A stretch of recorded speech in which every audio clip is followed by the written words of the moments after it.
Hello and welcome to KTD Coaching TV for Fearless Women. We often hear we should sleep and eat well to be successful.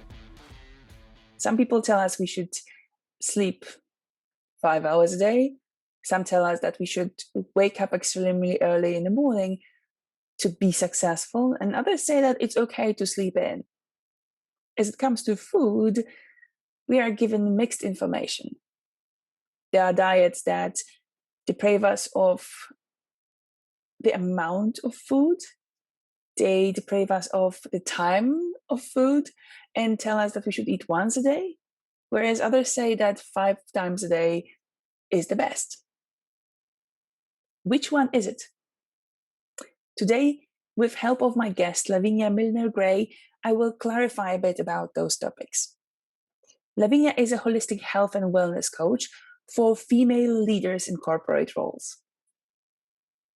Today, we will talk about healthy food and how to eat healthy and how to sleep healthy to be energized, successful, and confident.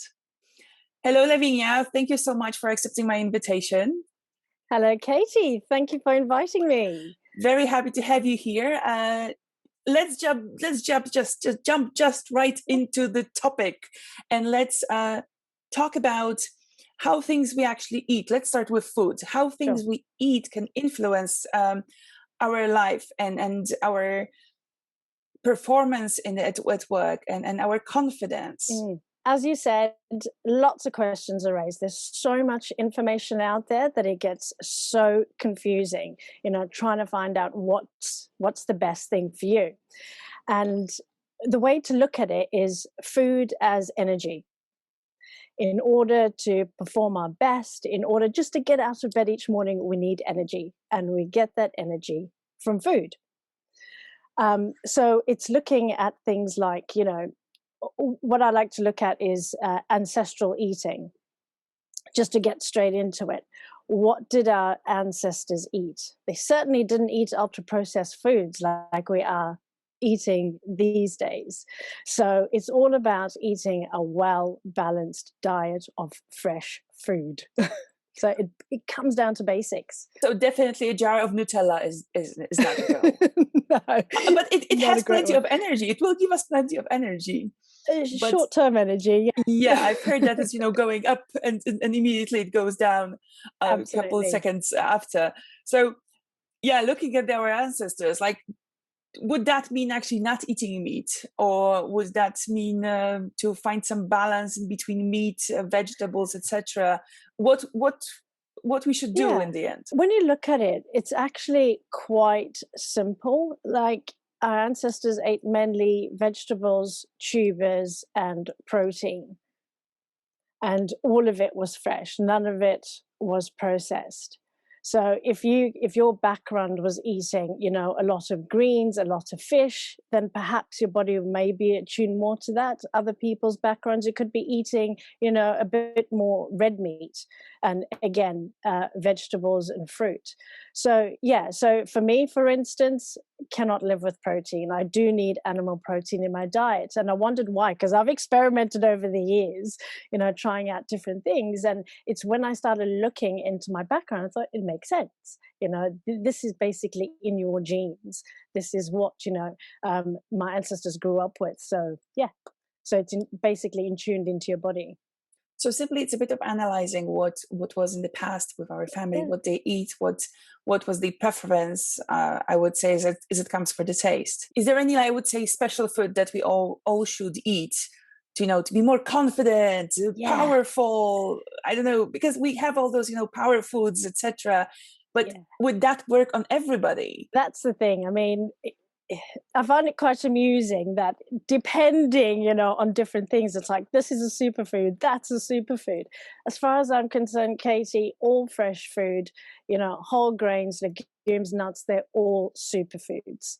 So the main thing is eating a lot more vegetables, because when you look at our diet these days, we don't actually eat a lot of vegetables. it's usually, something starchy like potatoes and maybe one green. And then, the rest of it is what I call, beige. Most people have a beige diet, but there's not much color happening on the plate. So it's like, what I guess the easier thing to do is eat the rainbow. What colors can I start incorporating into my plate? And the color usually comes from the vegetables. So certainly much more vegetables. Most of the food is like kind of beige type of color. If you look Mm, at, the coloring of you have on your plate, it is very often like that. We forget, we end up with eating salad, adding a yeah, bit of green, but we forget about all the other things, and then mixing maybe a bit of fruits in your salad that will give a bit yeah, red and purple, and just give ourselves, eat the rainbow. I love that actually. yeah, It absolutely. it definitely gets me motivated. I'm still, I don't know if you had lunch already, but I'm re-recording it when I'm still, my stomach is still empty. So I think that I also let it go like this so I could take some advices from our Yeah. call, from our interview, to my lunch. And I definitely need to do some shopping and add Mm, a bit of colors, because in the end I have plenty of green in my fridge, and I'm not a meat eater. yeah, That's so I also was asking about meat. But the thing that you say about eating the rainbow, yeah, it's amazing. It's yeah, amazing. We should not actually, do that focus that, we should not eat meat, or eat meat, or eat too much meat. And again, we should find this balance, right? It's like yeah. just proteins is because there are different diets that, that Mm. you just eat the vegetables, or just eat the proteins, different kinds. Is that healthy? Diets to me is all about deprivation.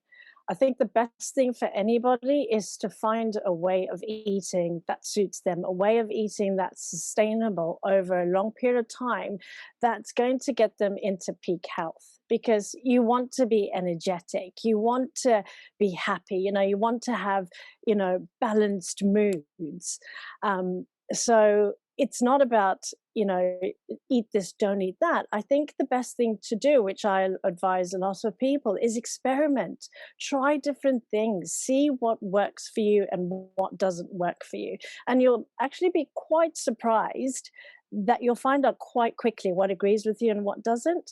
Because once you start tuning into your body and actually listening to the signals that it gives you, very quickly you'll be able to pick, hey, maybe white potatoes aren't the greatest for me, but I actually feel really good when I eat sweet potato.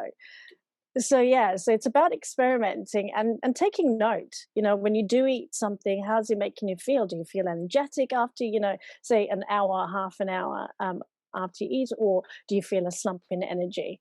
And over time, I'd say even just over a week, you'll start to figure out, which foods give you energy and which foods take away energy. Give it a bit of a test Yeah, for your yeah, own body. Your yeah. body will tell you. It's very often we hear that, our body knows exactly what it needs. Totally. Yes. Yeah, exactly. Because there is no one size fits all with dieting.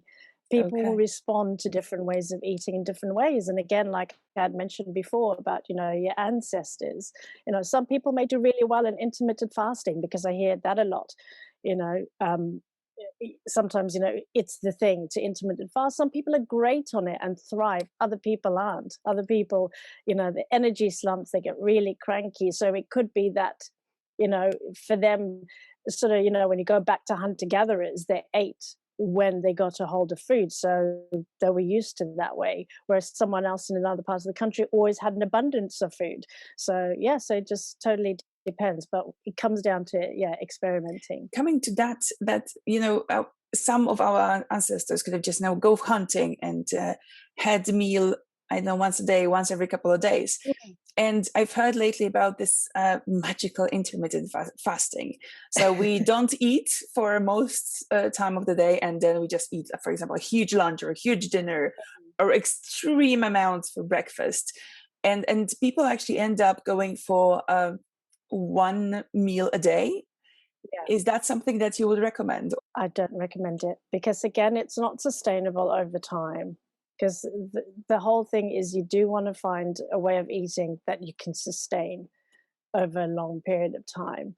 And with intermittent fasting, there are actually different ways that you can intermittent fast, but the side effect that I hear about all the time is, unfortunately, people binge eat because they haven't eaten. So it's actually counterproductive to what you want to do. Usually it's for weight loss. But if you know that you're only going to eat again in 12 hours time, when you do eat in that 12 hours, you'll want to eat everything in your pantry and in your fridge.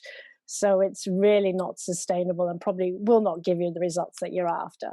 Probably a day of fasting could be good, It but could be just good, having, yeah. yeah, but just having this a long time, I feel it's also like the moment we're not giving our body enough energy, we tend to Mm. be very aggressive. It can be a small aggression, just like we're in the car and started honking about it, and somebody else because they just, I don't know, drove in front of us or did whatever weird thing, or didn't put the indicator that they're turning, and they turned like, you shouldn't do that. That's it. Sometimes have those things, and very often what I observed from my friends, it's very often actually connected with that too much of fasting, or too much of the breaks in between the food, so their Mm. energy is very, very low, and it just gets into this anger mode. Our body gets in the anger mode. Yeah, yeah, It's amazing totally. how those things are, all those things are connected. So we Yes. should definitely listen to our body and take a look of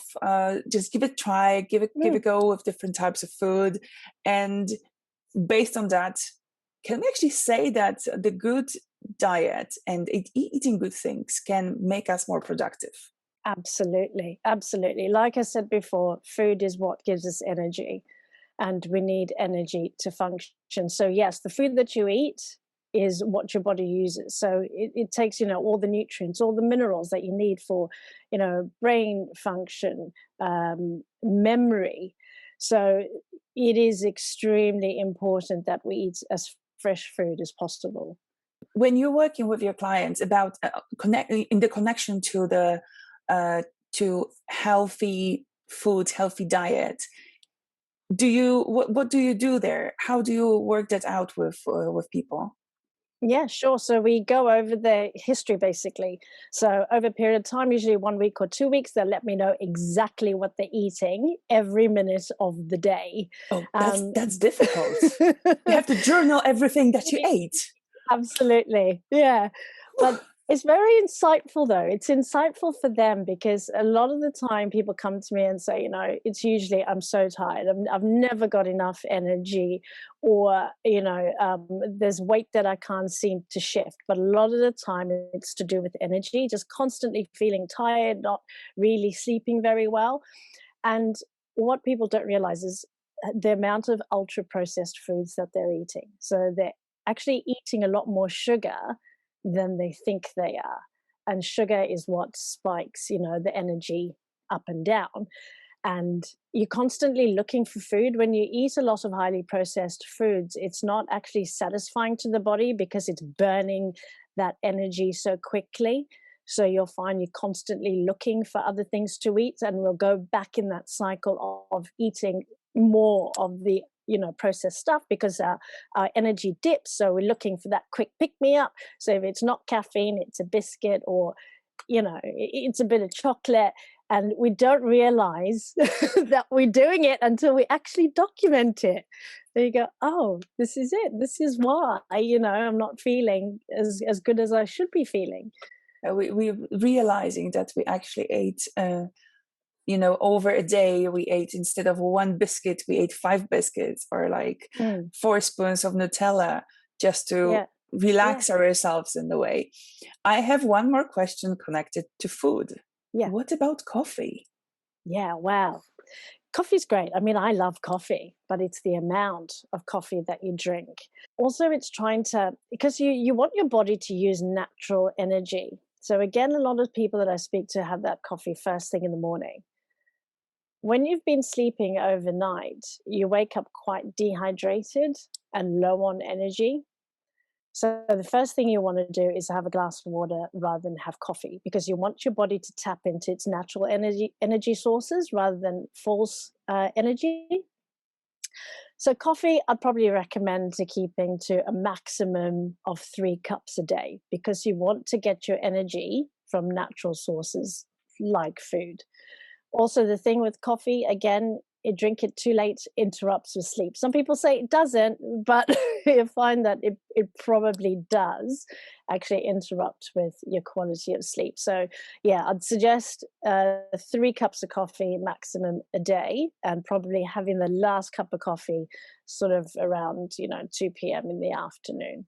And what Mm. about adding milk or sugar into our coffees? Shall we keep it black, or what would be the best way actually? Yeah, black is the best, because again, with sugar, when you have a look at your sugar intake over the day, you'll be quite surprised that adding, more sugar into your coffee again is not only adding, the extra calories, but also the time it's more of that false energy.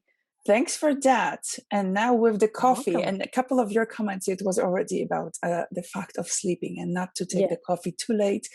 I'm Mm. one of those people who can say that coffee doesn't influence my sleep habits.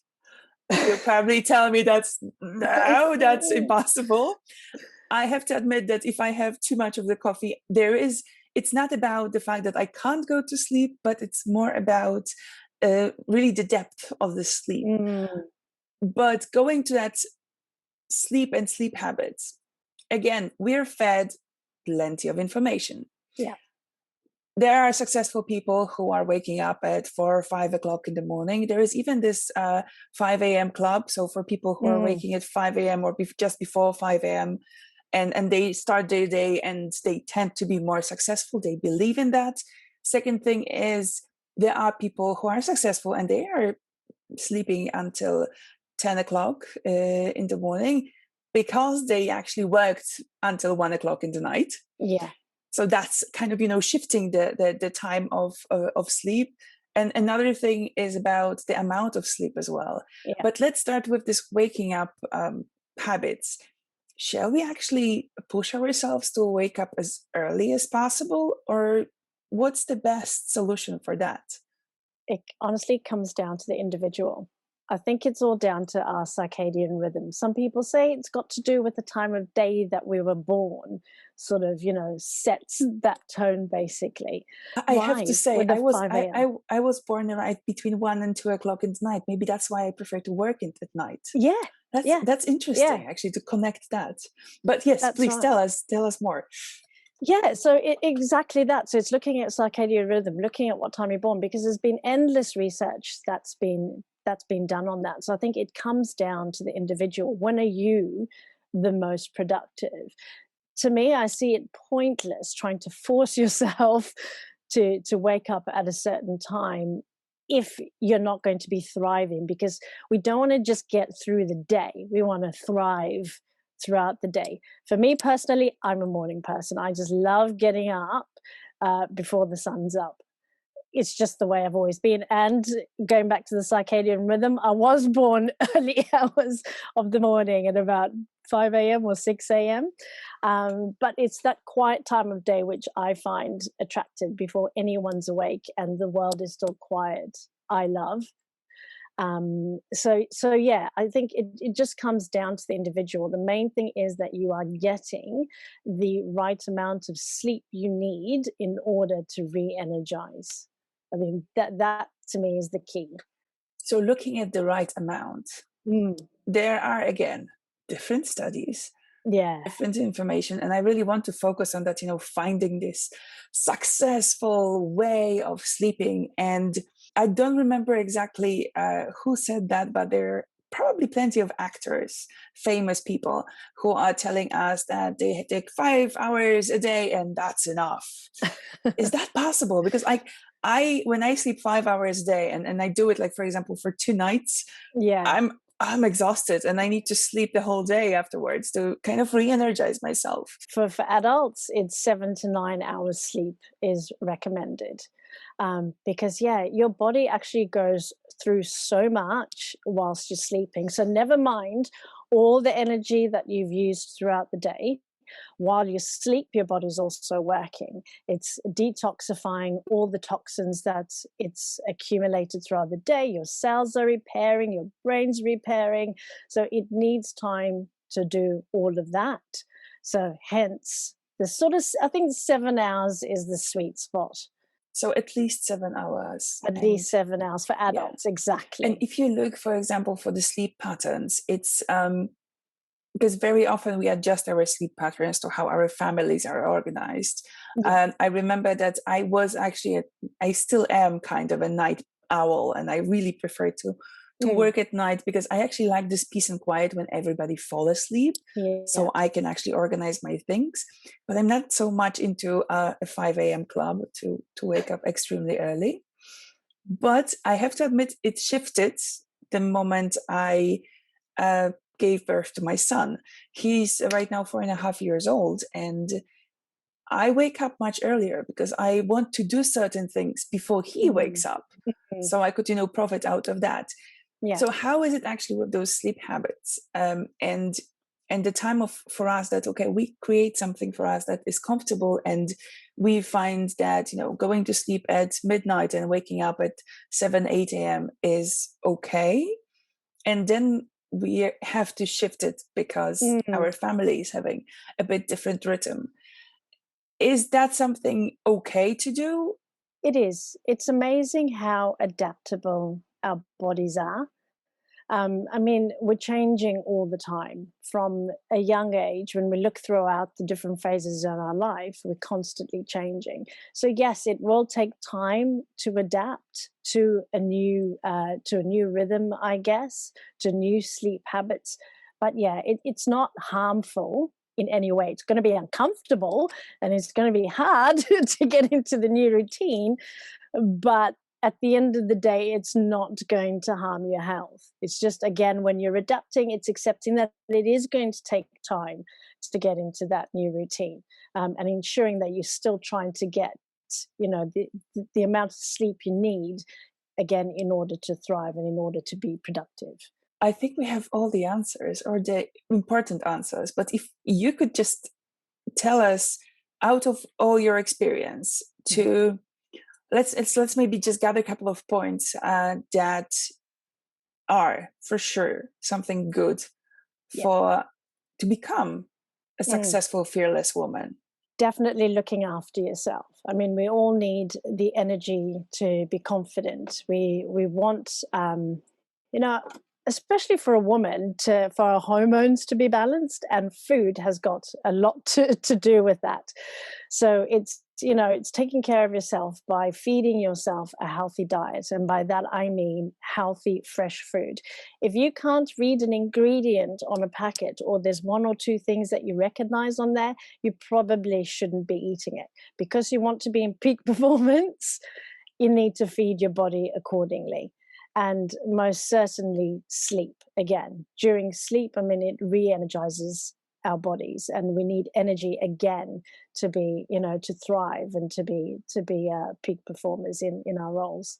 Thank you so much, Lavinia. It's been loads of information, and definitely, ladies, listen to yourself, listen to your own body. Listen to this gut feeling, as we often say. I would say live in literally. In the case of food intake, Nutella is okay, coffee is okay, but don't overdo it.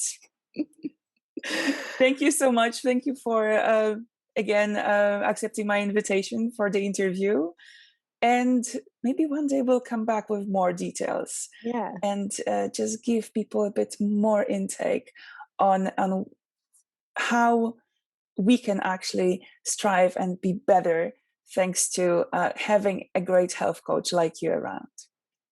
Thank you so much for the opportunity, Katie. It's been lovely. And I'd love to come back again. Thank you. Thank you so much.